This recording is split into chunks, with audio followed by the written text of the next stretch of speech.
Hello, நம்ம கண்ணாடி போடணும், கொஞ்சம் அப்படியே மீசியை அப்படி இப்படி செஞ்சுக்கணும், அடுத்ததாக பேச தொடங்கணும்.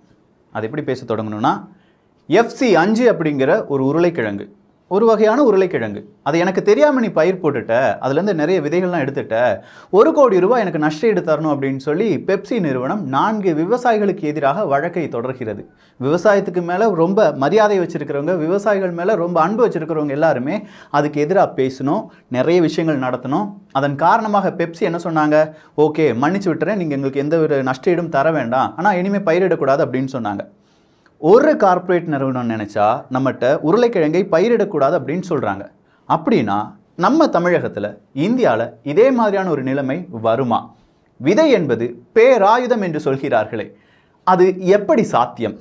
கார்ப்பரேட்டுக்கு எதிராக பேச போறியாடா, அதுவும் யூடியூப்பில் வந்துட்டு கார்ப்பரேட்டுக்கு எதிராக பேச போறியா அப்படின்னு கேட்டிங்கன்னா, அந்த அறிவுஜீவிகளுக்கும் அடுத்ததா இதில் இருக்கிற சயின்ஸ் அண்ட் ஃபேக்ட்ஸ் எல்லாம் செக் பண்ணுற நிறைய ஃபேக்ட் செக்கர்ஸ்லாம் இருக்காங்கல்ல, அவங்களுக்கும் ஒரே ஒரு விண்ணப்பம், தயவு செஞ்சு மக்களுக்கு, குறிப்பாக இந்த விவசாயிகளுக்கு, இளம் தலைமுறையினருக்கு பேட்டன்ட் எப்படி வாங்குறது, ஒரு விவசாயத்தினுடைய அந்த விலை பொருட்களினுடைய அந்த பேட்டன்ட், அதுக்கான ப்ரொசீஜர்ஸ் என்ன, ஏன்னா PhD படித்தவங்களாக தான் இங்கே சயின்ஸ் சேனல்லாம் வச்சுருக்கீங்க.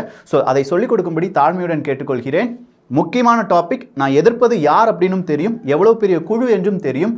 அதற்கும் சளைக்காமல் இந்த டாப்பிக்கை பேச போகிறேன் அப்படின்னு சொல்லும்போது உங்களுடைய ஆதரவு தேவைப்படுகிறது. அன்பு தமிழஞ்சங்களுக்கு தமிழ் பொக்கிஷத்தின் வணக்கங்கள்.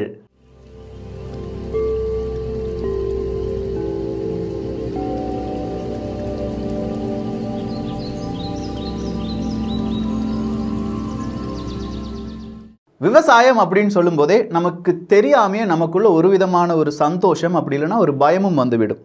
சந்தோஷம் நம்ம எல்லாருமே விவசாயிகள் அப்படின்னு சொல்கிறதுல இருக்குது. பயம் அப்படின்னு சொல்லும்போது இதை பற்றி பேசினாலே நம்ம ஏதோ ஒரு கட்சிக்கு சார்பாக பேச போகிறோம் அப்படின்னு சொல்கிற ஒரு முத்திரை குத்தப்படுவோம் அப்படிங்கிறது வேறொரு பயமும் கூட.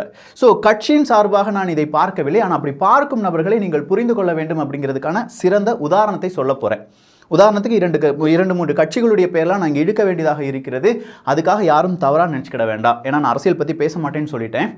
ஸோ முதல் விஷயம், நம்முடைய விவசாயிகள் கிட்டத்தட்ட ஒரு 70-75 தினமாக போராடி கொண்டிருக்கிறார்கள். விவசாய மசோதா அப்படி இல்லையா, வேளாண் சட்டத்துக்கு எதிராகத்தான். அதில் இருக்கிற பிரச்சனைகள் என்ன அப்படிங்கிறத நம்ம ஒரு 3 காணொலிகள் பதிவு பண்ணியிருக்கோம்.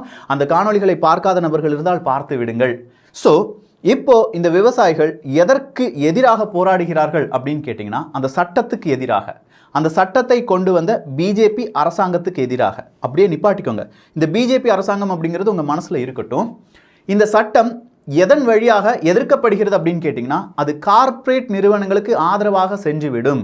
அது கான்ட்ராக்ட் ஃபார்மிங்காக இருக்கட்டும், அப்படி இல்லைன்னா விலை நிர்ணயமாக இருக்கட்டும், இல்லாட்டி MSPயாக இருக்கட்டும், இது எல்லாமே கார்ப்பரேட்டுக்கு ஆதரவாக சென்றுவிடும் அப்படின்னு சொல்லி நினைக்கிறாங்க. ஸோ இங்கே விவசாயிகளுக்கு எதிராக நிற்பது யார்? கார்ப்பரேட்டும் அதற்கு வளைந்து கொடுக்கக்கூடிய சட்டமும் தான், அதை நிறைவேற்றிய இந்த அரசாங்கமும் தான். எந்த மாற்று கருத்தும் கிடையாதுப்பா. பூமி படத்தை நெகட்டிவாக ரிவ்யூ பண்ண எல்லாவனுடைய வீடியோ எடுத்து பாருங்களேன், நிச்சயமா இந்த வேளாண் சட்டம் பிஜேபிக்கு எதிரான பலவிதமான குரல்கள் இருக்கும். அதே யூடியூபர்ஸ்ட்டை இல்லாட்டி அதே மாதிரி ரிவ்யூ கொடுத்தவன்ட்டு போய் ஒரே ஒரு விஷயத்தை கேளுங்களேன், பூமி படத்தில் விவசாயிகளுக்கு எதிரானவர்கள் கார்ப்பரேட் அப்படின்னு சொல்லியிருக்காங்களே, உங்களால் என்ன சொல்ல முடியும்னா, அடா போடா, அவனே கார்ப்பரேட் ஓடிடியில் தான்டா ரிலீஸ் பண்ணியிருக்கான், அவன் எப்படி கார்ப்பரேட் எடுத்து பேசுவான், விவசாயிகளுக்கு எதிரி கார்ப்பரேட்லாம் கிடையாது, இந்த மாதிரியான டேரக்டர்ஸ் அப்படின்னு சொல்லுவாங்க. இதில் ஒரே ஒரு விஷயத்தை புரிஞ்சுக்கோங்க, விவசாயிகளுக்கு எதிராக நடக்கக்கூடியவர்கள் கார்ப்பரேட் ஆனாலும் சரி, இல்லாட்டி அரசாங்கமானாலும் சரி, இவர்கள் எல்லோரையும் எதிர்க்க வேண்டுமே தவிர பல அரசியல் சூழ்ச்சிகளுக்காக, பிஜேபியாக இருக்கட்டும் காங்கிரஸாக இருக்கட்டும், 2 நபர்களும் கார்ப்பரேட்டுக்கு ஆதரவாக சென்று கொண்டிருக்கிறார்கள் அப்படிங்கிற உண்மையை நாம் புரிந்து கொள்ள வேண்டும்.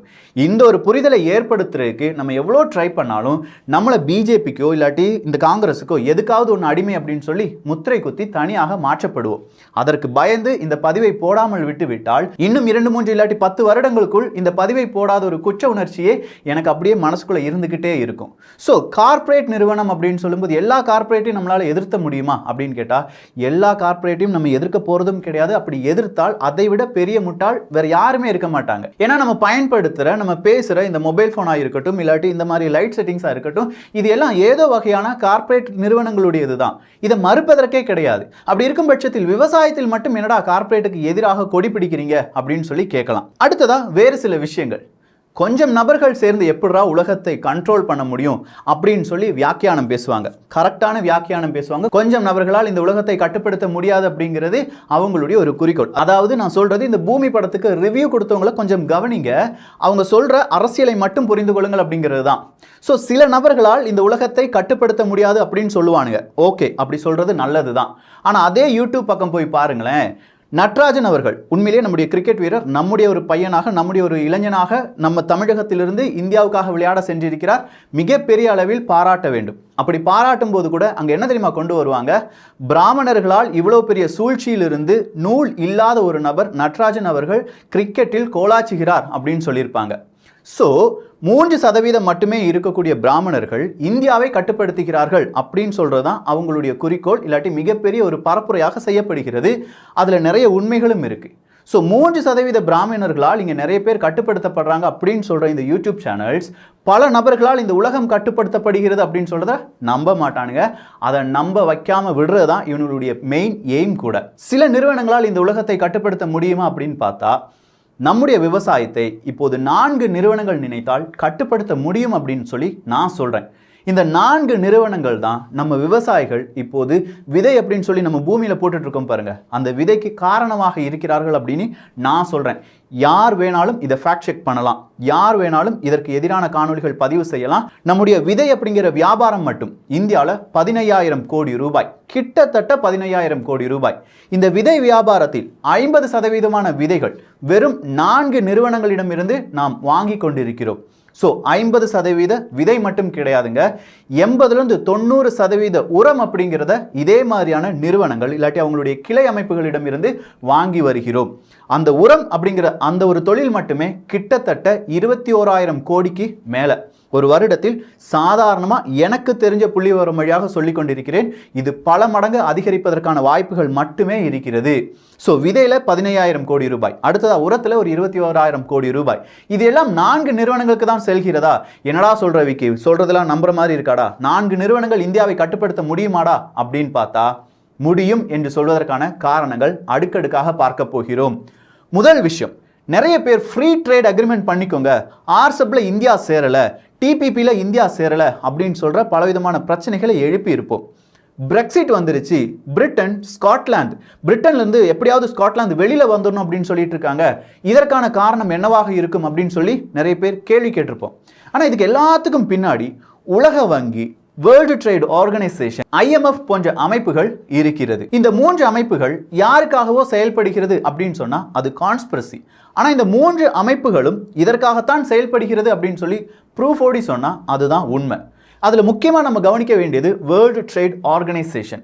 இந்த வேர்ல்டு ட்ரேட் ஆர்கனைசேஷன் கொஞ்சம் நாட்களுக்கு முன்பாக 1947-48 இந்த காலகட்டத்தில் எப்படி அறியப்பட்டது அப்படின்னு கேட்டிங்கன்னா GATT என்று அறியப்பட்டது.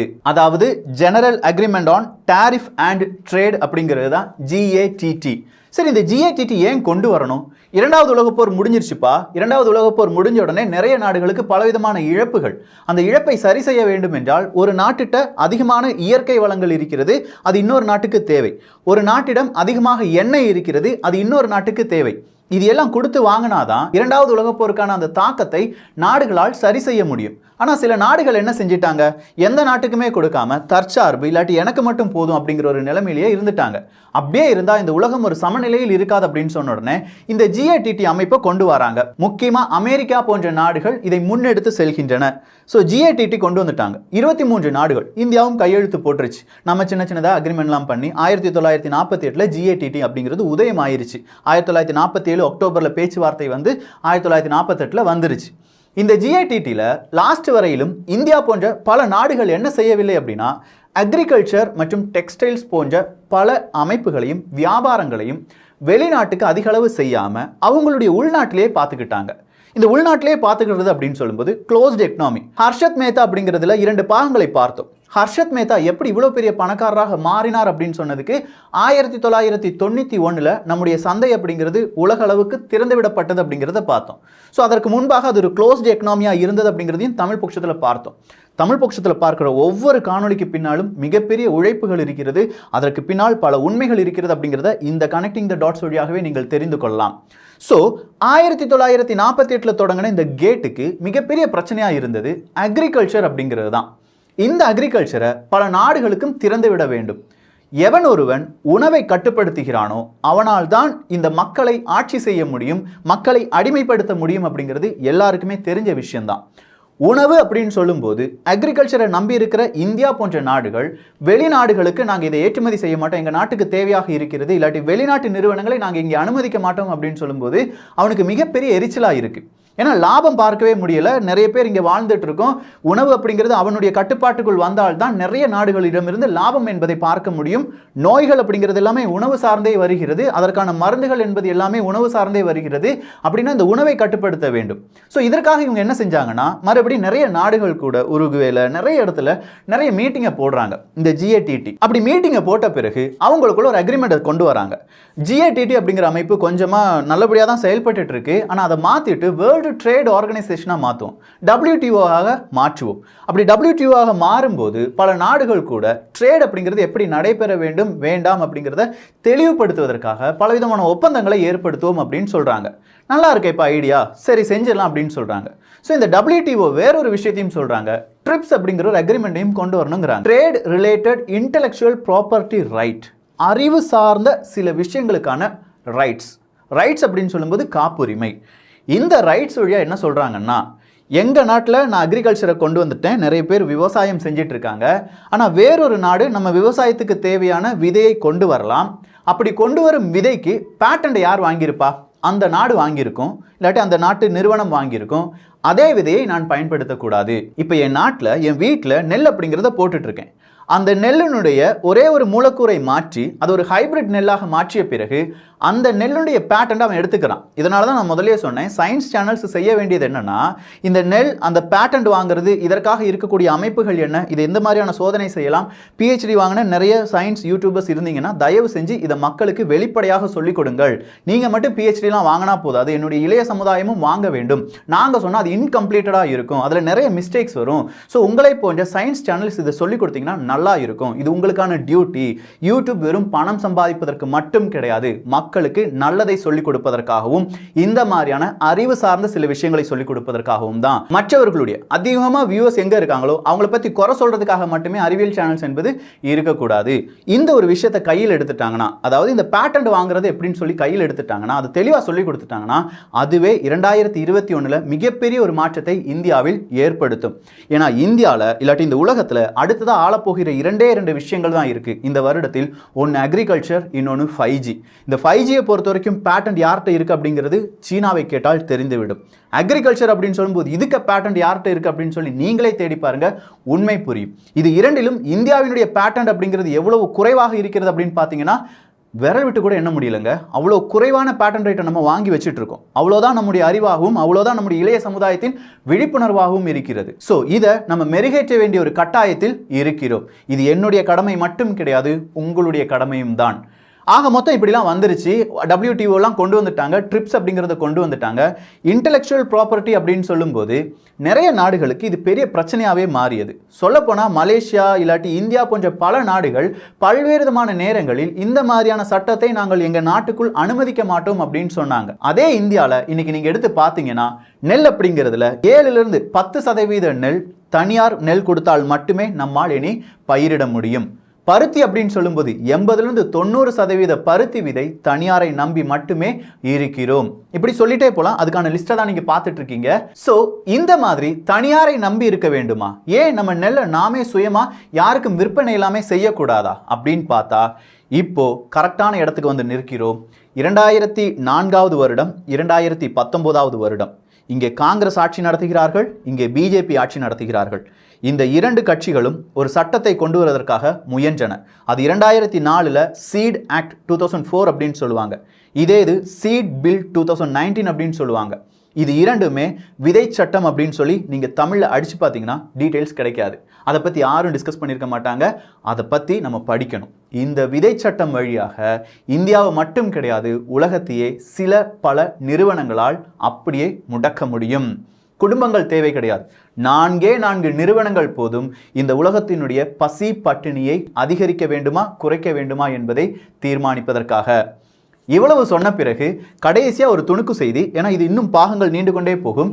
அந்த துணுக்கு செய்தி என்ன அப்படின்னா, பில்கேட்ஸ் அவர்கள் ரொம்ப பெரிய அளவில் செயற்கை இறைச்சிக்கும் அதே மாதிரி இந்த ஜெனட்டிக்கலி மோடிஃபைடு விதைகளுக்கும் முக்கியத்துவம் கொடுக்க வேண்டும் அப்படின்னு சொன்னார். அதற்கான காரணம் என்ன அப்படின்னா, எங்களுக்கு கொஞ்சோண்டு இடம் இருந்தால் போதும், அதில் ஜெனட்டிக்கலி மோடிஃபைடு சீடை நீங்கள் போட்டிங்கன்னா நிறைய மகசூல் கிடைக்கும் அப்படின்னு சொன்னார். அதே மாதிரி எதற்காக இந்த மாதிரி ஆர்டிஃபிஷியல் மீட்டை நம்ம நாடி செல்ல வேண்டும் அப்படின்னு கேட்டால், நிறைய கோழி மாடெல்லாம் வளர்க்க முடியாது, இடம் பற்றாக்குறையாக இருக்கும் அப்படின்னு சொன்னார். கரெக்டாக மனுஷன் நியாயமா பேசியிருக்காருங்க. அதே மனுஷனுடைய ரிப்போர்ட் நேற்று வெளியில வந்துச்சு. யாராவது அதை பத்தி பேசுவாங்க நானும் எதிர்பார்த்துட்டு இருந்தேன். அந்த ரிப்போர்ட் என்ன தெரியுமா சொல்லுது? அமெரிக்காவில் மட்டும் கிட்டத்தட்ட கண்ணாடி போட வேண்டிய நேரம் வந்துருச்சு.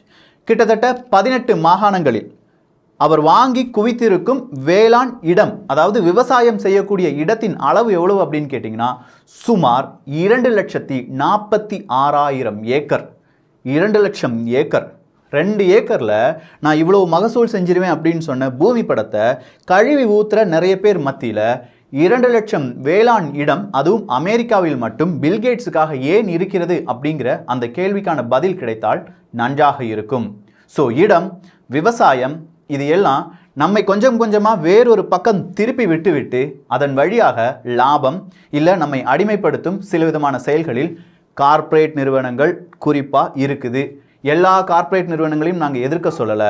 எங்களுக்கு தேவையான இயற்கை வளங்களை சுரண்டாமல், இல்லாட்டி ஓகே நீ சுரண்டிக்கோ, அதே அளவு இயற்கை வளங்களை இங்கே மறுபடியும் கொண்டு வருவாய் அப்படிங்கிற உறுதி இருக்கிறதா, நீ வா அப்படின்னு தான் நாங்கள் சொல்கிறோம். இன்னும் நிறைய விஷயங்களை பார்க்க போகிறோம். கேள்விகள் நிறைய இருக்கலாம். பிரெக்சிட் வந்துச்சுன்னு சொன்னேன், டிபிபி வந்துச்சு, ஆர்செப்லாம் வந்துச்சு, அதற்கான காரணங்கள் என்ன, அதற்கும் இந்த மாதிரியான விதை சட்டத்திற்கும் என்ன ஒரு ஒற்றுமை இருக்கிறது, பல கேள்விகள் இருக்குல்ல. கனெக்டிங் த டாட்ஸ் முடிவடையவில்லை. இந்த ஒரு பதவி குறித்துள்ள உங்களுடைய கருத்துக்கள் இங்கே வரவேற்கப்படுகின்றன. நான் கேட்ட கொஸ்டின்ஸ் இல்லாட்டி நான் சொன்ன ரிக்வஸ்ட், பேட்டன்ட் எப்படி வாங்குறது, அதே மாதிரி இதுக்கான ஃபேக்ட் செக் பண்ணுறது யார் வேணாலும் பண்ணலாம். அதற்கான உண்மையை இந்த மக்கள் புரிந்து கொள்ள வேண்டும். இப்போ இல்லைன்னா எப்போவுமே இல்லை. எல்லாரும் தமிழ் பொக்கிஷத்தில் இணைந்திருங்கள். தமிழ் பொக்கிஷம் சேனலை சப்ஸ்கிரைப் செய்யாத தோழர்கள் தோழிகள் தயவுசெய்து சப்ஸ்கிரைப் பண்ணிக்கோங்க. நல்லதை பகிர்ந்து நல்ல சமுதாயத்தை உருவாக்குவோம். நன்றி, வணக்கம்.